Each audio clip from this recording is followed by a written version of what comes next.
The struggle is real. Trust me, I've been there. You push and you work your butt off, but some days and even some weeks and months, you feel like you're getting absolutely nowhere. Sometimes you feel like you're even beginning to slip backwards. I know there's a few things that you really can't control, and there's times when people in your own family, including inside your own home, derail your plans in some unexpected ways. And I know it's usually unintentional, but as a genuine driven woman, you have a work ethic that's unstoppable, and you always find ways to power through most of those asteroids that life hurls your way. But listen, your life doesn't have to be a constant barrage of unexpected events and struggles that you have to overcome. If you're ready to take your game to a new level, it's time to think about ways that you can smooth out your processes for you and your family, so you can avoid all the obstacles coming at you like you're Keanu Reeves in The Matrix. You know the scene I'm talking about.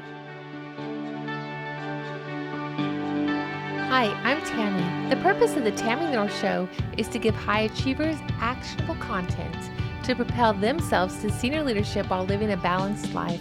Women leading in corporations and large organizations who want to lead with authenticity at the senior executive level have found their community. Okay, from now on, I want you to think of yourself like you are the engineer of your own life. I'm here to tell you that you absolutely are in control of more things than you realize, and you can design a life that flows. You can design a life that seems to easily produce the outcomes that you've been dreaming about. And one of the keys to creating a more stress-free life that allows you to create what you want is to reduce unwanted friction in your life. I want you to think of friction in scientific terms first. Friction is essentially whenever one material moves against another material. When that happens, some energy is going to be lost to friction. So think about when you brush your dog or go down a slide at a playground, especially if you're in shorts or something, or think about when you grind coffee beans in your grinder. As two materials move against each other, energy is lost, and that energy becomes heat, which may cause deformation or wear. And when that happens, it reduces the life of the materials that are in contact with each other. Some very obvious other examples of this are like sandpaper and wood. When they rub against each other, that's friction, and you'll feel the heat that comes off of it the more you do it. And then there'll be sawdust, and also it'll wear down the materials on both sides. The wood will be worn down, which may be a desired result since you're sanding it. And also the sandpaper over time will lose some of its particles as well. But there's things you can do to reduce your friction. Let's say in the examples I gave you a minute ago, you can put some detangling conditioner on your dog so the brush glides through it much easier. You can put water down the slide so you just slip right down and it's a lot more fun. You go a lot faster. And the exact same thing will happen when you look around your life at the areas causing you friction and pain, and then take steps to reduce that friction little by little until you discover that you've built a life that makes success easy. And I'm telling you, it'll be a whole lot more enjoyable as well. So this is going to be one of those episodes that will make you want to jump into action. If you're like me, I know you're ready to fix those pesky areas in your life that are causing the unnecessary friction, and I'm going to give you some steps that you can take to reduce the friction and smooth out the path to a life and career you love. So let's start with the idea of process improvement. I'm sure a lot of you have heard about this concept. It's been around for years and years and years. Things like Lean Six Sigma. You probably hear about it at work, especially if you work in a big organization. It's almost certain that you've heard about process improvement or continuous process improvement or Lean Six Sigma, any of these things. If you're interested in the history of where it came from, go back and read Dr. Deming and some of those. You may have a yellow belt, a green belt, or a black belt in Lean Six Sigma. Those are just different levels of understanding. Especially if you work in a corporation, then it's very likely that you have spent some type of energy on identifying processes and then improving processes. And depending on your company, some of these organizations take this concept to practically a religious level. And why? It's because it's all about reducing friction and waste. And when a company does that, they produce their product a lot faster with higher predictable quality while reducing stress on the current employees. And usually that results in saving money and maintaining a workforce. So in spite of the fact that a lot of you may have received extensive training in process improvement at work, a lot of people don't really take those concepts and apply them to their home. But why not? Maybe you think you just want to relax when you get home, but what if starting this weekend coming up, you decide to just improve one process in your own home or life? And then let's say the next weekend you do it again. Can you imagine over a few months what might happen if everything became easier at your house? The things that you currently accomplish, if you could accomplish the exact same things easier, you would free up a lot of your time and your free time would become a lot more enjoyable. Okay, so let's start with some of the obvious things you probably think about when you think about processes in your home. And if you've never really thought about a process in your home, then this episode is really going to change your life. So let me give you an example of a process. For example, in my house, everybody in my house has a morning routine. And I'll talk about this more in a few minutes, but this even includes the kids. And yes, they had a morning routine even when they were very small. From the minute that they could even understand that there were steps I wanted them to take in the morning, they had some type of a morning routine. Why is this? It's because it's good for me, because it helps them get ready to head out the door. And it was good for them because kids feel safe and secure when they have a routine that they're following, because it makes them feel like they know what's going on and they have some type of control over their life. So now my two sons are 10 and 14. And every now and then one of them will say something like, "Hey, I can't find my socks," or "I can't find my running shirt." They might even say something like, "Hey, Mom, did you wash my clothes?" And I always have one question, and they can hear it coming a mile away. I just look at them and say, "Did you put your clothes in the laundry basket?" Pause. Long pause. Their response is always the same. Blank look, eye roll, turn around, go look in their room. "Nope, too bad," I tell them. "I did the laundry last night. I washed all the clothes in the laundry basket. If the shirt and socks they wanted weren't in the basket, they didn't get washed." It all goes back to their morning routine. It's really simple. So right now, their morning routine at a minimum is take all your dirty clothes to the laundry, clean up the yard, we have dogs, eat breakfast, feed the dogs, and brush your teeth and get ready for school. That's it. This whole process is set up for a reason. It's set up to make sure that the basic things we need to take care of in the morning are taken care of and that they get ready to go to school and sets them up for the day. That's it. This is just one example of a process that we have in our house. I'm sure you have a laundry process too, even if you haven't defined it yet. There comes a point when you think to yourself, "I need clean laundry." So you do things to make sure that you have clean clothes the next day. Some people take their clothes to a laundry service. Some people have a housekeeper. Some people do a little bit of laundry every day. Some wait for weeks until they literally have nothing to wear. Then they take 8 loads of laundry to the laundromat and they spend an entire Saturday washing clothes so they can start it all over. No matter what your way is, it is a process. So obviously, some people's processes have more room for improvement than others, but it's all about what you're willing to live with. So either way, this is an example of how you can find space in your life and your day. If you figure out, okay, I have this big process, but if I just made a small change, then things will go a lot more smoothly. You can start tweaking your process. Maybe instead of waiting for 8 weeks and taking all your laundry at one time, maybe you don't have laundry in your apartment. So maybe you can move to a new place where you do have laundry. Maybe it would be worth it to you just to buy a washer and dryer to put into your apartment if that's an option for you. I mean, there's little improvements you can make over time because it will save you a lot of time in the future. So I'm going to talk about 5 different overarching ways that you can discover friction in your life and reduce it. I'm sure you want something different from your life than I do, and you have a different expectation of your life than I do. So you're going to have to get creative as you listen to this episode. But I want you to think about the ways that you could start to reduce friction in your own life in the ways that matter to you.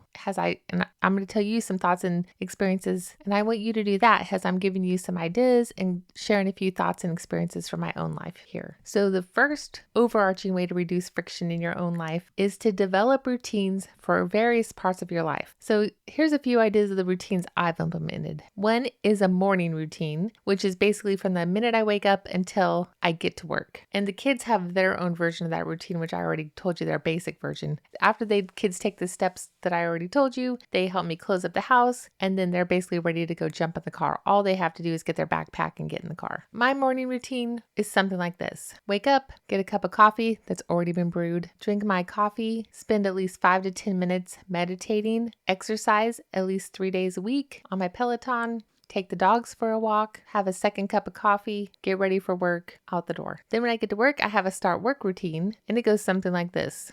Log into all my workstations. I have 3 different workstations I need to log into for different reasons. Log into all my workstations, check my email quickly. Just kind of scan it for anything high priority that needs to be answered immediately. Check my voicemail messages while my workstations are logging in, and select the top 3 things I need to do at work today in order. My end work routine is basically the same. The only difference is it also includes cleaning up my desk area and reviewing my calendar for tomorrow. When I get home, it's basically the period of time from arriving at home until after work or dinner. So it's basically like get home, water the grass, take care of the dogs, perhaps take them on a walk, depending on how hot it is outside, prepare dinner, do a little bit of house cleaning, check on the kids and their homework. Basically, that's what it is. Okay, so my nightly routine after dinner is usually just kind of chill, do something we enjoy, maybe watch a movie, have a cup of hot tea or a glass of wine sometimes, pack the bag for the next day at work, select my work clothes for the next day, make sure I have everything I need laid out, make sure the kids have their backpacks packed for the next day, and that they definitely finish their homework if they have anything else they have to do after dinner, and then brush teeth, pajamas, go to bed. That's an example. It's a routine. And then there's some other general routines that happen across the week or month, like the laundry routine I talked about, paying the bills, taking the dry cleaning, cleaning house, doing yard work, or things like recording this podcast. Those are all routines that I have somewhat identified, and I understand the steps that I take every time I do them. So they all have room for improvement, or they have already been improved to a level that I'm satisfied with. That's the first overarching thing, is to define routines that you have already going on just to support your general day and your week or your month. Because once you have them identified, then you can figure out if there's any way to improve them. Okay, so the second overarching way is to automate areas of your life. So as I've become more senior in my career, automating some of the areas of my life has absolutely become essential. The responsibility and the demands that are placed on me now have driven me to a need to absolutely optimize my life. And therefore, I have figured that out. Those were my choices. I could have either been satisfied at a different level where it wasn't required to have such optimized time, or I could keep wanting and striving for more, which I did. And then that absolutely required me to optimize my time. So there's some things I have fairly automated either to 100% level or to like a 90% level. And that's things like bill paying. Most of my bills pay automatically. There's a few I have to just take some steps. If I happen to use a credit card, then I go pay it off, but I don't know exactly the amount that's going to be. So I usually do that part manually. Groceries are delivered. I don't spend a bunch of energy anymore going to grocery stores. I do sometimes because that's the best way to get exactly what you want. But very frequently for the bulk of my items, I just have a grocery delivery that I schedule. And I usually, the way the grocery apps are set up these days and the way most people are, they frequently have a repertoire of meals that they kind of cycle through. So I could easily just open up my grocery app, click previous orders, and click, and those things are all in my cart. And then I add a few additional things for anything new I want to make this week. And then I may decide to go pick up some fresh produce at a different time of the week. But the bulk of my items would just then be delivered. And then another example of automating is my lawn service. So I have a lawn service that comes every other week. They mow the lawn, trim, replace sprinklers, fertilize, put weed and feed, whatever, all that kind of stuff. And then I can pay them with Venmo. So it's all very automated. It takes me about 1 minute to mow my lawn, which is how long it takes me to maybe 30 seconds to open up Venmo and pay my lawn service. Those are examples. There's other things you can work out. Maybe you can work out a plan with one of your friends where there's a carpool for school, taking the kids to school. And one day, one friend can take the kids, you can take them a different day, but that frees up time for everybody a little bit at a time. Those are examples. Just get creative with the things you can automate. These days, automation and the ability to automate is unbelievable. And I'm sure that some of these younger kids who are very adept with all of the different things going on with technology will find ways to automate things I haven't even dreamed of yet. So you can even automate going to bed, because with Alexa and lights and heat and all the things that can be set up via Alexa or any other smart home app that you can set up, instead of walking around and turning off every light, you can just say good night and then all your lights will turn off, for example. So there's just things you can do that just frees up your time. And so you can just think about those kind of things. You could automate dinner, which is planning ahead and doing things like Instapot or crock pots and slow cooking, or meal prep and freezing items that could just be thrown in the oven. That's an example of automating, or at least simplifying later on in the week. So you get creative with your own automation, but that's just an example of things that you can do. Okay, so the third overarching way to reduce friction in your life is just simply eliminate things that are not aligned with the version of your life that you want to be living. So some things that I eliminate and have eliminated from my world is excessive TV watching, just because it's so time consuming, and I have the things I want in my life are such that I need more time, and one way I could find more time is by watching less TV. That was my choice. There's also, there have been toxic people in my life or people who are on a completely different path than I've been on. And therefore, we at some point went our separate ways because to try to keep those people in my life when we wanted different things became so challenging that it wasn't working out for either one of us. So it was just easier to say, okay, you go on your path and I'm going to go on my path, and it's okay. People come in your life for reasons and seasons. And then now I have different people that are aligned with my path, and then we actually propel each other through. Another thing you can eliminate is any kind of project or anything that you're working toward because you feel like you should or you feel like you ought to. Something that your parents want you to do, something your friends think you should do, something your colleagues at work think you ought to do. Sometimes you take actions because other people want you to, and that could be so time consuming. And usually it really drags because it's not something that you wanted yourself. And so therefore you're spending all this energy, but you absolutely hate it. And life is way too short. You shouldn't be spending your time. Here I am. You shouldn't be. Don't spend your time doing things that are highly out of alignment with what you want in your life. Really analyze all the things you're doing and decide that that's something you personally want. And if you don't personally want it, then carefully consider why it is you're doing it and then make a decision to stop if you think that that's the right thing for you. Okay, and then the fourth overarching way to reduce friction in your life is to simplify. Simplify. Declutter your house, your office, desks, countertops, garage, drawers, whatever. Declutter, purge, take things to Goodwill, and then find a place for everything. This will make cleaning so much easier. It'll free up your mind. In order to do this, you're probably going to have to purge things that you don't need or you don't ever use. Go ahead, do it. This is for your future self. Your future self will thank you. I know whenever I get stressed out, one of the best things I can do is I go around and clean and declutter and purge a few things, and it frees up my mind in ways it's so surprising how much better my mind feels. It has nothing to do with whether or not anybody else cares about my clutter or not. I don't care if they care. It has to do with my own brain, and my brain is so much more relaxed when I have a nice tidy space. You can also reorganize your living area so that it enhances your daily flow. Think about your kitchen, your coffee area, your bathroom, your laundry area, your garage, whatever. There's things that you do over and over and over, like make coffee or do the dishes or cook dinner,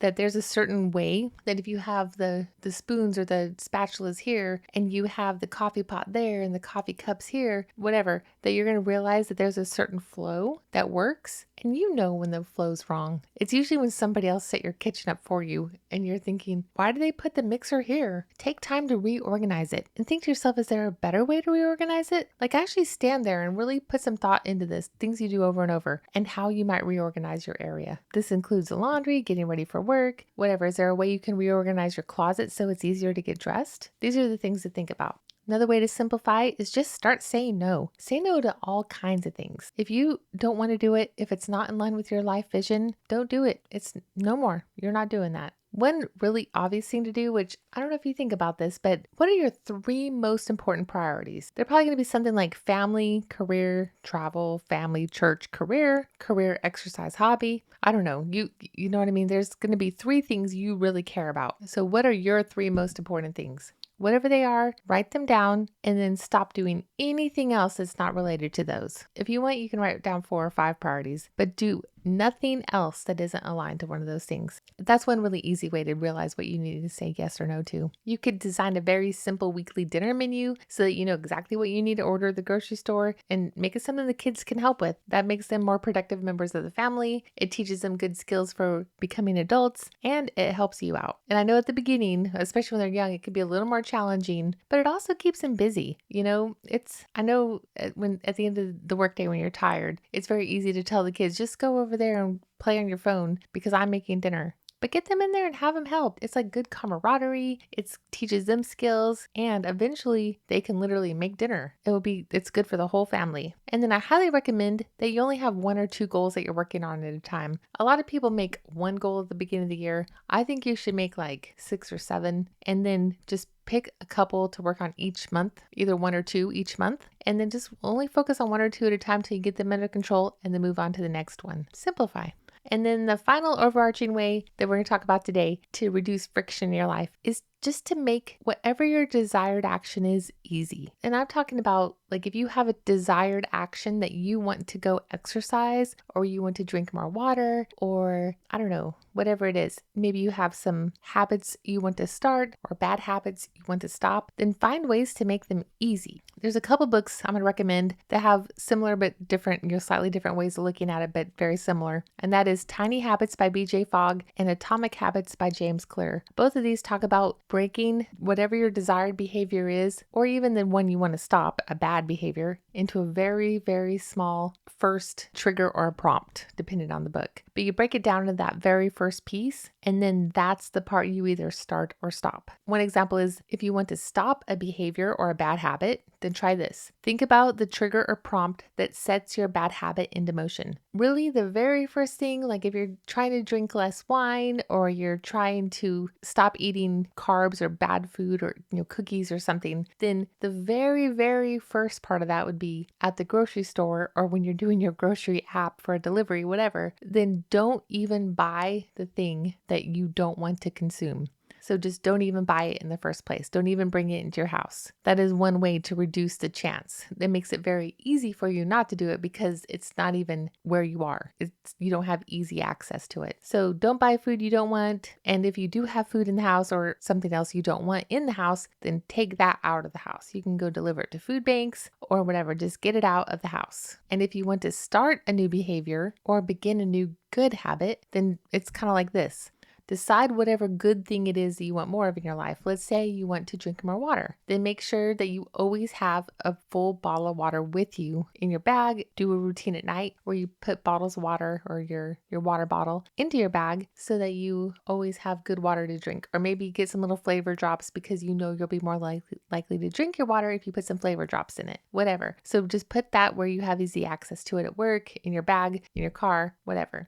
And then you'll be more likely to drink more water. But it's really that first step of making sure the water bottle's always with you. Break it down to the very initial action required. So like if you want to exercise more, then put your running shoes on. For me and my Peloton, it's put on my bicycle shoes so that once they're on, I will clip in. Once I clip in, I will ride my Peloton. I never clip in and then decide I'm not riding. So it's the part of if I just get my shoes on, it's inevitable that I'm going to ride my bike. Buy the healthy food at the grocery store and bring it into your house. Maybe you think, well, I would like to meal prep, but meal prepping takes a couple hours on a Sunday and you never really feel like doing it. So just make a goal that you're going to chop some vegetables. For example, make a goal to chop 1 cucumber, and that's your goal. What are the odds that you can accomplish that? It's pretty high. So just 2 p.m. on Sunday, chop 1 cucumber. But the reality is when you know what you're really trying to do is meal prep, once you start chopping the 1 cucumber, you'll chop it. And the worst case, you're going to have a healthy snack for tomorrow. Put that slices in a bag, replace it with eat that instead of a bag of chips.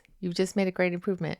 But more likely, if you have all this stuff to do meal prep for 2 or 3 days, that once you chop 1 cucumber, you're probably going to go ahead and do your meal prep because why not? You're already there. It's usually just like once you start, people will do all the rest of it. The problem is when they think, oh my gosh, I have to meal prep. I'm going to have to boil eggs, chop cucumbers. I'm going to have to they go on this whole list of things in their head that are going to take 2 hours. Then they don't ever want to start that. But once you start, it's highly likely you'll do the whole thing. And it all started by making a very easily doable plan. Just chop 1 cucumber. That's kind of how that works. I recommend you read those books because I've made that super basic. That was the very kindergarten version of those books. But they give you so many ideas of how to discover the good behaviors you want, the bad behaviors you don't, and then a lot of different ways of getting them stopped or started, whichever way you're trying to go. So again, that's Tiny Habits by BJ Fogg and Atomic Habits by James Clear. In this episode, that was just a few quick ways to reduce friction in your own life, but you get the picture. There are so many things you can do to take charge of your own life. You can create days that are easier on the whole family and set you all up for success. It will be a change at first, but the more you do it and the more you start to look at things this way,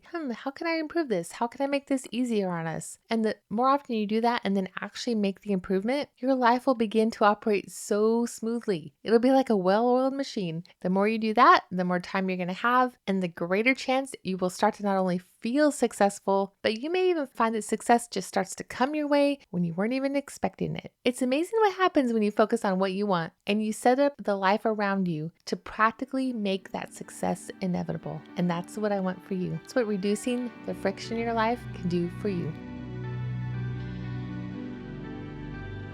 You can connect with us on Facebook at Genuine Driven Women, or to learn more about what we offer, check out genuinedrivenwomen.com.